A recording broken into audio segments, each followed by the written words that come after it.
नमस्कार और स्वागत है एक नई वीडियो में। 23 अक्टूबर मंडे को जो मार्केट में क्रैश आया, जो पैनिक आया, वो हम सबने देखा। लेकिन हमने अगर आपने मेरा लास्ट वीडियो देखा हो ये वाला, जिसमें हमने Q2 कोटक महिंद्रा बैंक और आईसीआईसीआई बैंक के रिज़ल्ट डिस्कस किए थे। उसके बाद हमने ग्लोबल कंसर्न्स भी डिस्कस किए थे कि ग्लोबल कंसर्न्स क्या है और उसका इम्पैक्ट आया, वो भी एक ही दिन बाद आया। मुझे नहीं लगा था इतनी जल्दी आएगा और वो भी इतना बड़ा आएगा। तो आपके सामने एनएसई इंडिया है। वीडियो शुरू करने से पहले सर्दियाँ शुरू हो गई तो मेरी आवाज़ में भी चेंज आ गया होगा। जैसे हम बीमार पड़ रहे हैं वैसे मार्केट को भी इम्पैक्ट पड़ा है। थोड़ा-सा हेल्थ को भी आप सब मिलके ध्यान रखेंगे। थोड़ा-सा वॉइस जो होगी उसको एक्सक्यूज़ करेंगे। तो ब्रॉड मार्केट इंडिसेस है हमारे पास। आप सब के सब भयानक रेड में हैं। आपका पोर्टफोलियो भी ज़बरदस्त रेड में होगा। अगर आपका पोर्टफोलियो अभी भी ग्रीन में है तो मेरी तरफ से आपको सैल्यूट है। क्योंकि हम जो रिटेलर्स होते हैं वो मिड कैप, स्मॉल कैप काफ़ी रखते हैं। तो जब ऊपर जाते हैं तो तेज़ी भी होती है और नीचे आते हैं तो उतना ही ज़बरदस्त होता है। तो ये शायद अब तक का सबसे बड़ा इम्पैक्ट था हाल-फिलहाल के टाइम में। तो हम देख रहे हैं कैसे इंडिसेस में ने चाहे निफ्टी 50 हो 1.3%, निफ्टी नेक्स्ट 50 हो 1.94%, 1.43% नेक्स्ट नेक्स्ट 100, नेक्स्ट 200 जो है 1.62 और निफ्टी 500 1.86। ये तो कुछ भी नहीं, लेकिन अगर आप मिड कैप और स्मॉल कैप देखेंगे जहाँ तो इतना ज़बरदस्त फॉल आया, इतना भयानक प्रेशर था कि पूछिए नहीं। निफ्टी मिड कैप 2.6% और निफ्टी स्मॉल कैप 100 3.59% यानी 3.6%। यहाँ ज़बरदस्त है। विक्स में इतना ज़्यादा मूवमेंट नहीं है, बट स्टिल काफ़ी ज़्यादा गिरावट हुई। मिड कैप, स्मॉल कैप आप देख ही रहे हो 3.89 ऑलमोस्ट 4% तक पहुँच गए थे।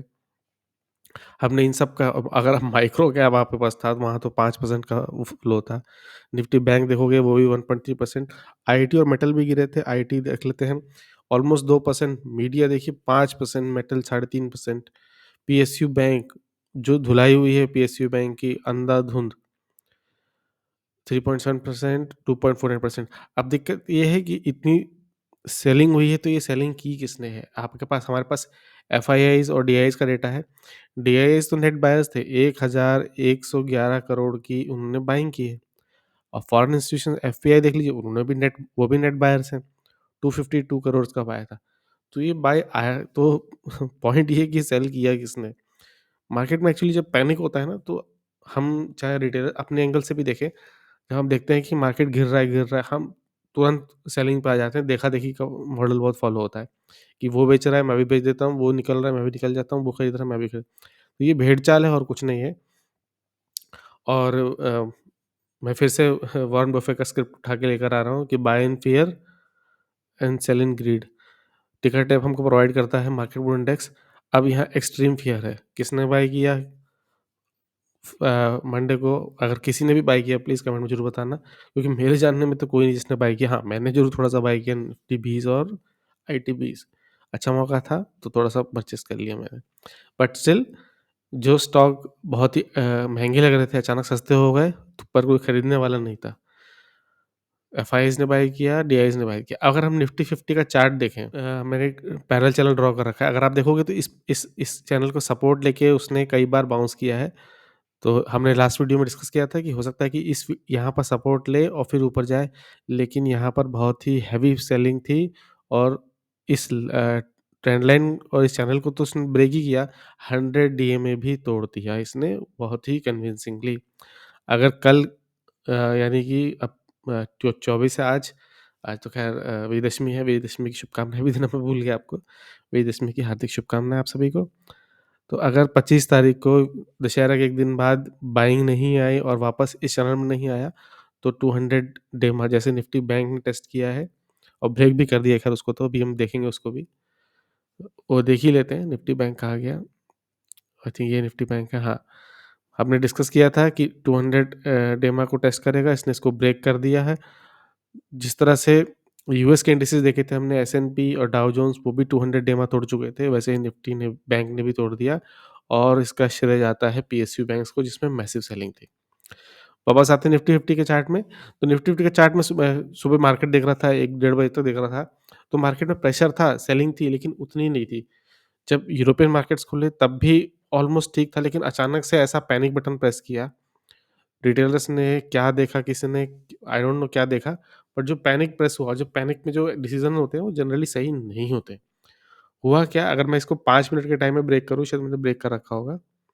हाँ, ये 5 मिनट के चार्ट पे ब्रेक कर रखा है। अगर आप देखोगे 23 अक्टूबर को ये शुरू हुआ था, साढ़े 9 बजे हम देखते हैं यहाँ पर, तो प्रेशर था हल्का-सा और उसके बाद भी प्रेशर आया जो कि सेलिंग था। लेकिन 2 बजे के बाद आप देखो, जब यूरोपियन मार्केट्स खुल गए, फिर पता नहीं क्या हुआ, फिर जो सेलिंग आई वो रुकी ही नहीं और धड़-धड़ा के बहुत ही ज़्यादा सेलिंग आई, बहुत पैनिक था। सब एक-दूसरे को देख के सेल कर रहे थे। मैं 1:30 बजे से पहले देख रहा था, तो जितने भी अ, आईटी कंपनीज़ थी या कुछ-कुछ बैंक्स भी थे, प्राइवेट सेक्टर बैंक्स, उनमें वॉल्यूम बहुत ज़्यादा नहीं था। हाँ, प्रेशर था, सेलिंग का प्रेशर था, बट वॉल्यूम बहुत ज़्यादा नहीं था। 2 बजे के बाद जो वॉल्यूम पिक किया है, वो यकीन नहीं हो रहा था कि इतना भयानक सेलिंग आएगी। तो ख़ैर, हमने तो पहले डिस्कस किया हुआ था सेलिंग में कि क्या हो सकता है, क्या हो सकता है। निफ्टी बैंक ने हमको तोड़ दिया है और निफ्टी मिड कैप इंडेक्स जो है हमारा, जो रिटेलर्स का सबसे फ़ेवरेट होता है, उसने भी बहुत कन्विंसिंगली तोड़ दिया है और वो एक डाउन मूव में आ रहा है। अब निफ्टी फिफ्टी के वापस आते हैं चार्ट में, अब इसका अगर हम एमएसीडी देखें, तो एक नेगेटिव डाइवर्जेंस आ चुका है यहाँ पर। आरएसआई अगर हम इसको ओपन करें, ये और लोअर लो बनाने की कोशिश कर रहा है, तो कोई अगर 200 डेमा भी टेस्ट कर ले तो कोई बड़ी बात नहीं है। इज़राइल हमास अपने अलग ही युद्ध में ल लगे हुए हैं, आई डोंट नो क्या सॉल्यूशन आएगा। बहुत सारी गवर्नमेंट्स लगी हुई हैं कि मामला डीएस्केलेट किया जाए, क्योंकि जैसे ही ईरान कूदता है बीच में, क्रूड आ जाता है। इंडिया जो है, इंडिया जैसा देश 85% क्रूड जो है वो इम्पोर्ट करता है। बहुत सारी कंपनीज़ हैं हमारी जो क्रूड का प्रोडक्ट लेके उसको रिफाइन करके पेट्रोलियम प्रोडक्ट्स यूज़ करती हैं। चाहे वो एफएमसीजी हो, एफएमईजी हो, टायर्स हो, केमिकल्स हो, पेंट्स हो, अ, इस तरह की जितनी भी कंपनी है सब यूज़ करती हैं। तो यहाँ पर एक इंटरेस्टिंग पॉइंट ये है कि फिर ये मामला हाथ से निकल जाएगा। मैं क्या एक्सपेक्ट कर रहा हूँ? मैं एक्सपेक्ट कर रहा हूँ कि मंडे को इसमें सॉरी, वेडनेसडे को इसमें हल्की-सी बाइंग आए और ये वापस चैनल में आ जाए। अगर नहीं आया तो काफ़ी खराब चांस है इसके ब्रेक करने के और काफ़ी नीचे जाएगा। अगर नेक्स्ट सपोर्ट जो है एक्चुअली कहीं है ही नहीं, यही सपोर्ट है जहाँ पे आज क्लोज़ हुआ है। अ, ऑलमोस्ट 19,300 के आसपास, लेकिन इसके नीचे सपोर्ट नहीं है, इसके नीचे जाके आता है सीधा 18,870 के पास आता है। 19,000 एक भी एक सपोर्ट होता है। देखिए, जो बड़ी वैल्यूज़ होती हैं, राउंड वैल्यूज़ होती हैं, उस पे भी बहुत लोग बाइंग सेलिंग करते हैं। तो 19,000 भी हो सकता है, लेकिन 19,000 भी तोड़ दे तो कोई बड़ी बात नहीं है आने वाले कुछ हफ्तों में, जिस तरह का प्रेशर बना हुआ है। अब गिरा क्यों था? क्योंकि बॉन्ड यील्ड्स जो थी वो लगातार ऊपर जा रही थी, तो एक बार बॉन्ड यील्ड्स को भी देख लेते हैं। और आप देख रहे हो कि 2 ईयर की यूएस गवर्नमेंट की बॉन्ड यील्ड्स है, उसमें 23 तारीख को यानी मंडे को हल्का-सा डिक्लाइन तो आया, लेकिन अब फिर ऊपर प्रेशर बनाने के लिए जा रहा है। सेम हम देख लेते हैं यूएस की 10 ईयर बॉन्ड यील्ड को, उसमें भी हल्का-सा थोड़ा-सा प्रेशर रिलीज़ हुआ, लेकिन फिर अभी भी वो बहुत ऊपर है और ऑलमोस्ट अपने 52 वीक हाई के आसपास है। तो ये डिक्लाइन नहीं कर रही हैं और यूएस का मार्केट देखेंगे हम, एस-एंड-पी 500, ये हमने डिस्कस किया था कि ये 200 डेमा के नीचे एक डोजी बनाया है। थोड़ा-सा मार्केट जो कुछ वैल्यू बायर्स आए उन्होंने परचेज़ किया और लेकिन सेलर्स भी उतने ही थे, तो एक डोजी बन गया है। नैस्डैक ने हल्का-सा पॉज़िटिव ज़रूर किया, लेकिन ये भी काइंड ऑफ डोजी ही है।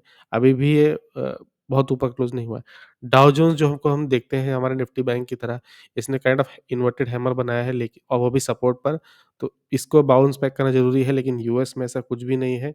सबकी नज़र है यूएस फेड पावेल पे कि क्या वो बोलते हैं, उनका स्पीच लाइन्ड अप है। आई थिंक 26 को है, देखते हैं क्या बोलते हैं।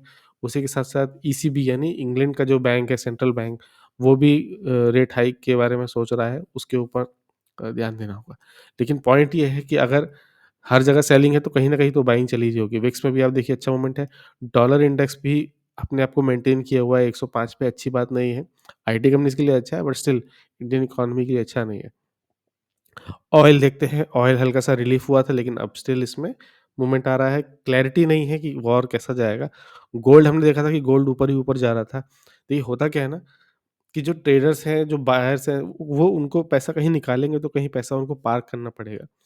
तो अगर वो इक्विटी पे से पैसा निकाल रहे हैं तो वो गोल्ड में डालेंगे, गोल्ड से पैसा निकालेंगे तो इक्विटी में डालेंगे और दोनों से पैसा निकालेंगे, गोल्ड और इक्विटी से, तो बॉन्ड में डालेंगे।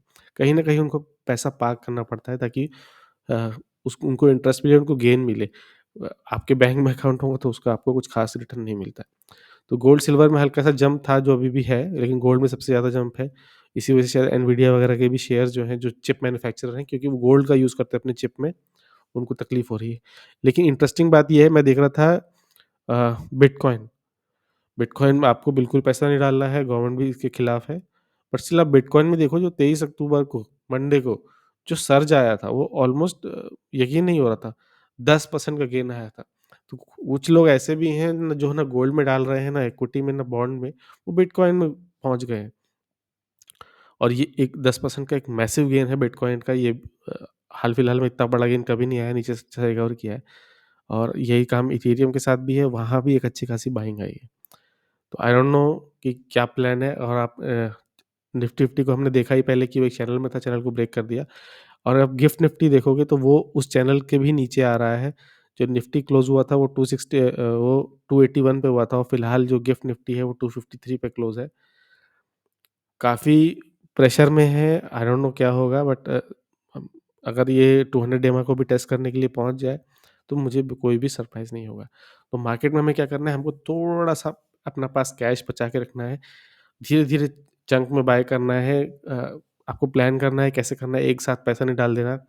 अपने फाइनेंशियल एडवाइज़र की सलाह लेनी है, अपनी खुद की एनालिसिस करनी है, एक बार में पैसा कहीं डाल देना है। जैसे मैं आपको बता रहा था कि आईसीआईसीआई बैंक में मेरी पोज़ीशन नहीं है, लेकिन मैं अभी प्लान नहीं कर रहा हूँ। कोटक में थी, आईसीआईसीआई बैंक के रिज़ल्ट अच्छे आए थे, लेकिन देखिए क्या है कि ओपन भी गैप अप हुआ, लेकिन सस्टेन नहीं कर पाया क्योंकि मार्केट में इतना प्रेशर है। सेम कहानी आपको मिलेगी। एक्विटास बैंक भी मेरे पास है और अच्छे खासे गेन पर हूँ मैं। एक्विटास के रिज़ल्ट जो थे वो बहुत ही अच्छे आए थे। यहाँ हो सकता है दिखाई दे। तो बहुत अच्छे रिज़ल्ट आए थे एक्विटास के, और लेकिन तब भी वो इतना प्रेशर उसको आया कि वो नीचे पहुँच गया। इसके अलावा हमने कोटक भी देखा था, एक बार वापस कोटक भी देख लेते हैं।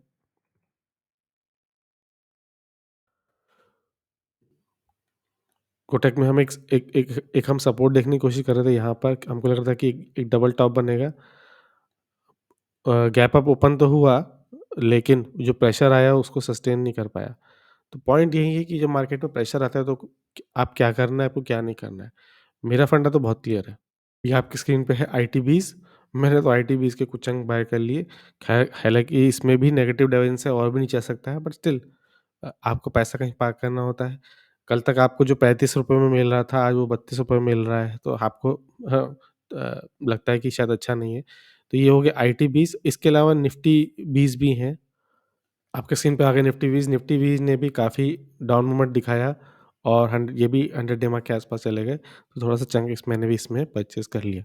होता क्या है कि आपको ऐसे मौके मिलते हैं, अगर आपकी एसआईपी चल रही है और अगर आप या आपका कोई म्यूचुअल फंड है, तो आप उसमें लमसम कर लो, क्योंकि अब आपको सस्ता मिलेगा। अ, यूनिट्स ज़्यादा मिलेंगे, ताकि जब फ्यूचर में ग्रोथ आए तो आपको उतने चांस भी मिले।